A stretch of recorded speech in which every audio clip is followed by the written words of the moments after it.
మన ప్రియతమైన ఆదికేశవ నాయుడు అంటే ఎంతో చరిత్ర కలిగిన ఫ్యామిలీ. ఆ ఫ్యామిలీని ఈరోజు కొంతమంది వ్యక్తులు ఆర్థిక అవసరాల కోసము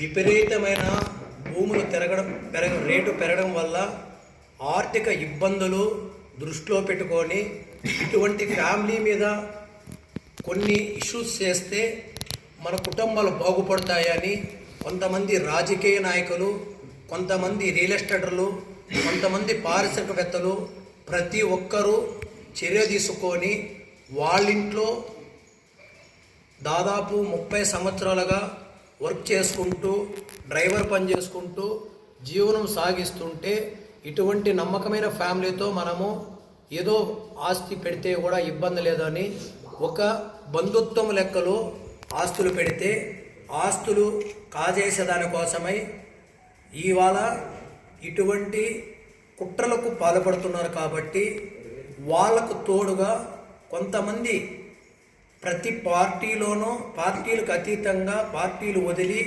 రాజకీయాలు వదిలి వ్యాపార లావాదేవీలు చేసి బెంగళూరులో సంపాదించి ఇక్కడ ఖర్చు పెడదామని బెంగళూరు అయితేమి కర్ణాటక, తమిళనాడు, మహారాష్ట్ర అన్ని రాష్ట్రాల స్టేట్లో ఉన్న లీడర్లు, రియల్ ఎస్టేటర్లు అందరూ ఆ ఆస్తుల మీద పడేదానికోసమయ్యి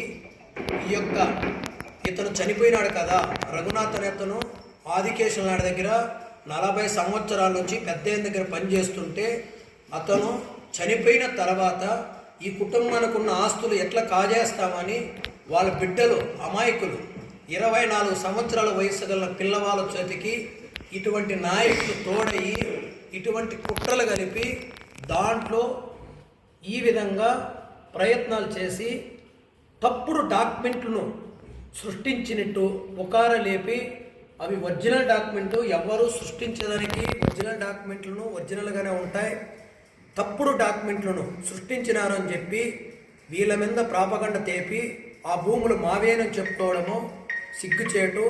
అతనికి ఎన్నో వేల ఎకరాల ఆస్తులు ఉన్నటువంటి బెంగళూరు సిటీలో ప్రపంచంలో కాకుండా భారతదేశంలోనే కాకుండా బెంగళూరు సిటీలను ఎన్నో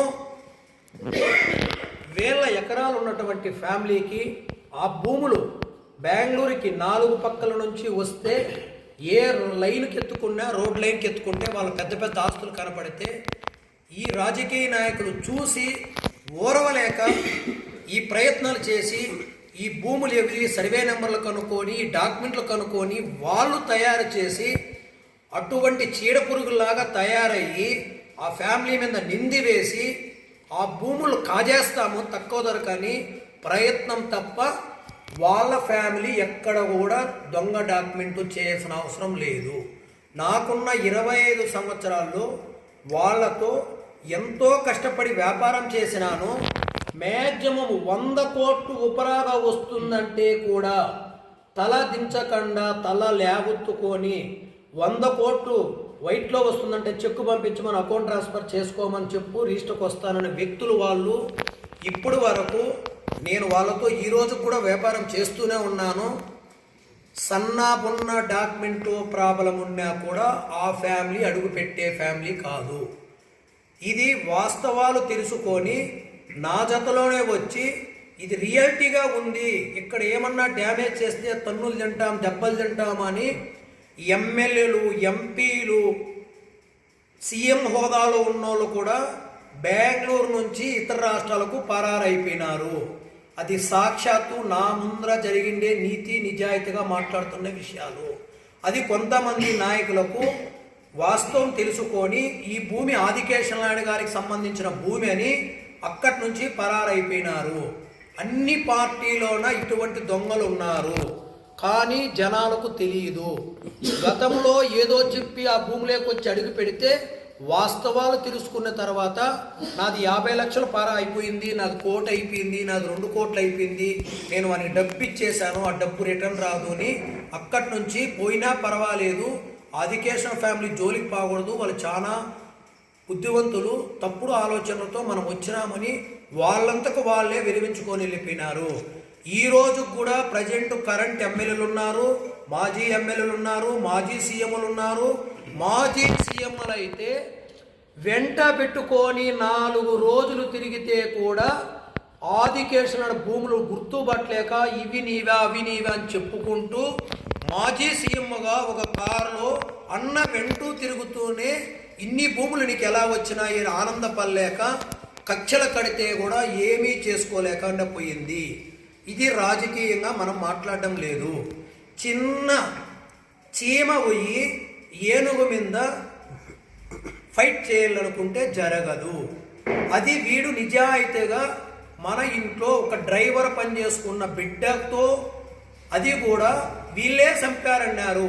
సిబిఐ సీటు ఏ డిపార్ట్మెంట్ ఉంది అన్ని డిపార్ట్మెంట్లు ప్రయత్నించి ఇది మర్డర్ కాదు, అతనంతకు అతనే చనిపోయినాడు అని క్లీన్ షీట్గా డిక్లరేషన్ ఇచ్చింది 5 సంవత్సరాల కిందటే.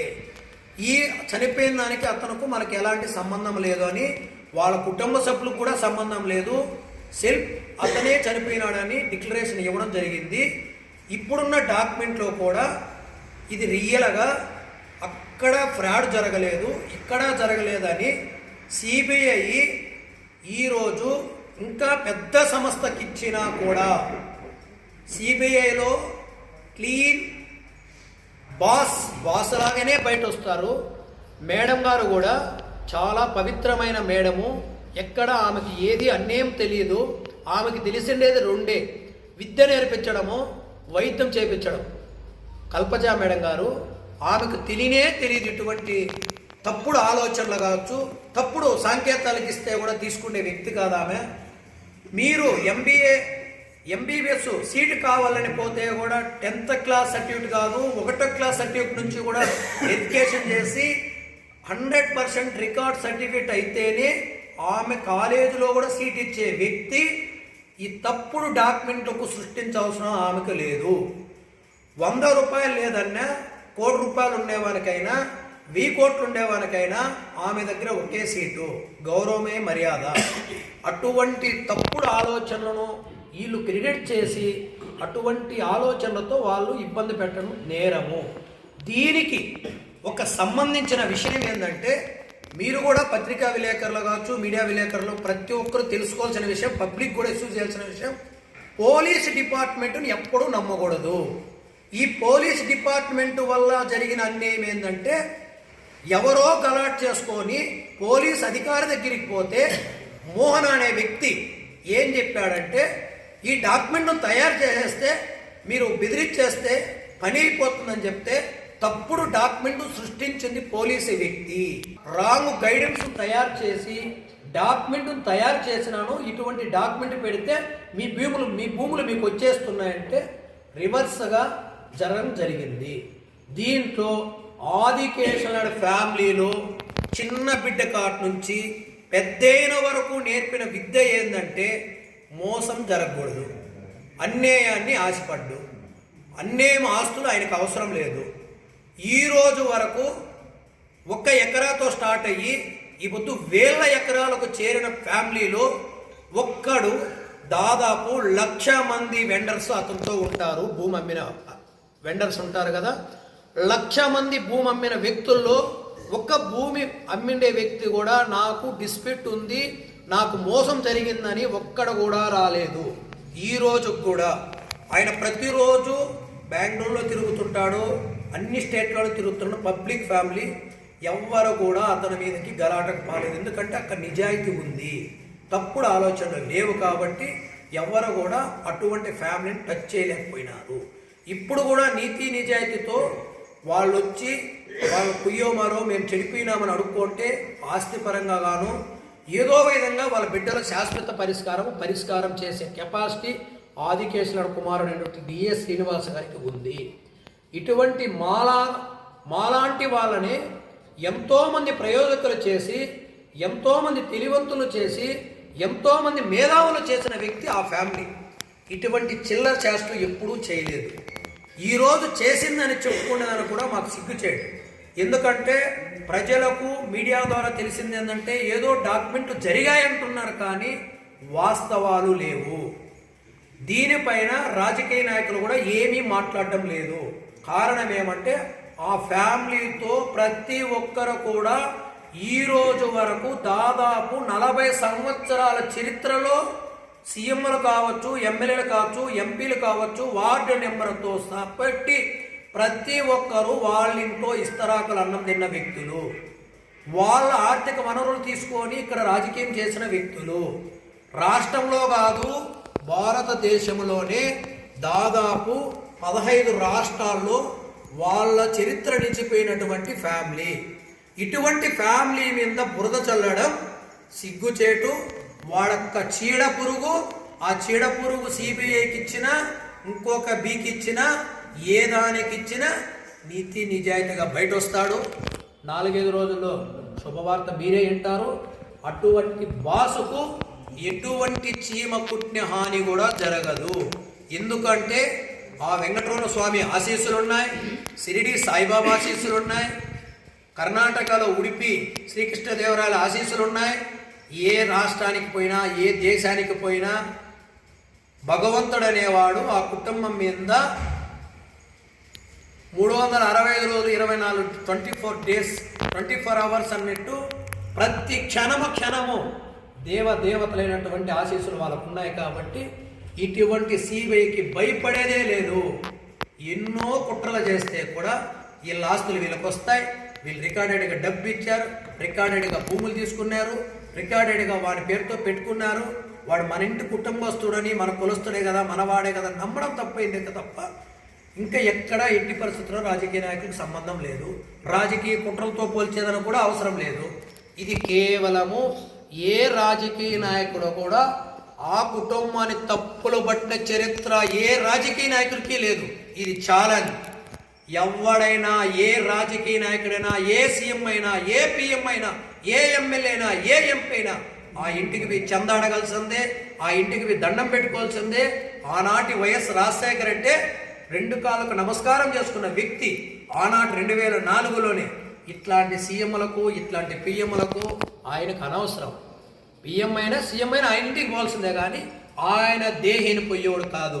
నాకు సిబిఐ వచ్చింది మీరు ఫోన్ చేయండి అని చెప్పే వ్యక్తి కాదు. దేవుడు ఉన్నాడు, నేను బయట వస్తాననే వ్యక్తి అతను.